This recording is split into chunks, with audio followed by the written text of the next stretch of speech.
At this hour, I'm Christina, Aguayo in Dallas, and here are your top stories.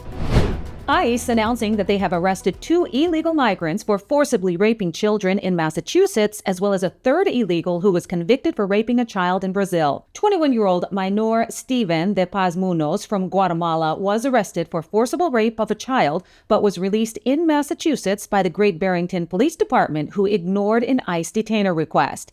42-year-old Billy Ernei Butrago Bustos of Colombia was arrested last year for allegedly raping a child by force, statutory rape, and aggravated rape. The Berkshire County Jail honored the detainer request from ICE and transferred him into their custody on Friday.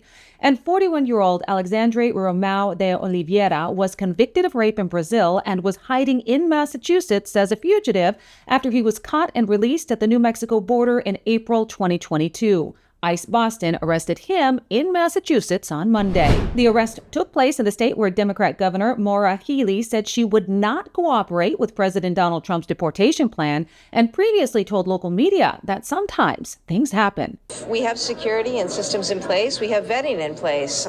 It is unfortunate that from time to time things will happen. Illegal migration is costing Massachusetts taxpayers more than $1 billion a year. Texas Governor Greg Abbott is installing even more giant buoys in the Rio Grande to keep illegal migrants from crossing the river and coming into the country, saying, "We won't back down from our mission to deter and repel illegal immigration." The floating barrier was initially installed in 2023. However, the Biden-Harris administration decided to sue the state, trying to force Governor Abbott to remove the bright orange barrier. Abbott saying the federal government won't stop him from securing the southern border and protecting Americans across the nation. Anti-Trumper Rosie O'Donnell took to her TikTok account to condemn MSNBC co-host Joe Scarborough and Mika Brzezinski's recent meeting with President Donald Trump in Mar-a-Lago. The former daytime talk show host insinuating that the hosts are hypocrites. It's the last time I ever watched Morning Joe. Period. End of statement. For months you were telling us he's the worst thing that could happen to this country and democracy. And then you go kiss his ring? Despicable. Jennifer Rubin, a columnist for The Washington Post, says that Democrats need to change their messaging and tell people that, quote, Republicans want to kill your kids. She made the comments on her podcast this week, also saying that President Donald Trump's cabinet nominees need to pay a political price. You can't talk broad themes. You have to boil it down to nuts and bolts, and you have to be pithy. What do I mean by pithy? How about this? Republicans want to kill your kids. It's actually true. If you're going to oppose vaccinations, if you're going to stop breakthrough medical research, if you're going to allow minors and all sorts of people to get semi-automatic weapons, which they use to shoot up schools, well, then you are responsible.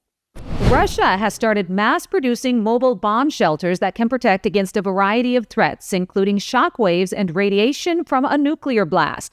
The Emergency Ministry's Research Institute said the Cub-M shelter could offer protection for 48 hours against these and other natural and man-made hazards. Among those it listed were explosions and shrapnel from conventional weapons, falling debris from buildings, dangerous chemicals, and fires. The Cub-M mobile bomb shelters look like reinforced shipping containers and consist of 2 modules, a room for 54 people and a technical block.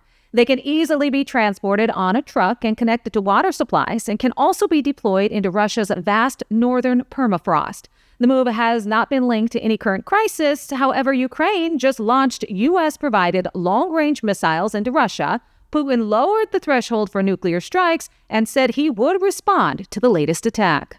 The Biden-Harris administration has just informed Ukraine that they can keep $4.65 billion that they had originally agreed to pay back to the U.S., which, according to a State Department official, is half of the debt that Ukraine owes to the American taxpayers. This comes just days after Biden announced that the United States would be sending another $275 million weapons package to Zelensky, authorized the use of U.S.-provided long-range missiles into Russia, and said the administration will give Ukraine mines that target humans to fight Russian forces. The national debt for the United States has topped $36 trillion. The U.S. Defense Chief says that the Biden-Harris administration will give Ukraine anti-personnel landmines, which are basically mines that are made to target humans, to help it slow Russia's advances. Defense Secretary Lloyd Austin's announcement marks Washington's second major aggressive policy shift in a week after its decision to let Ukraine use longer-range American missiles in attacks into Russia. The war has largely been going Moscow's way, with Russia's bigger army slowly pushing Ukraine's forces backward in the eastern Donetsk region. A State Department official said that the U.S. plans to cancel half of Ukraine's debt to the country. Meanwhile, the U.S. and some other Western countries temporarily closed their Kyiv embassies on Wednesday in response to the threat. That's what you need to know at this hour. In Dallas, Christina, Aguayo, Salem News Channel.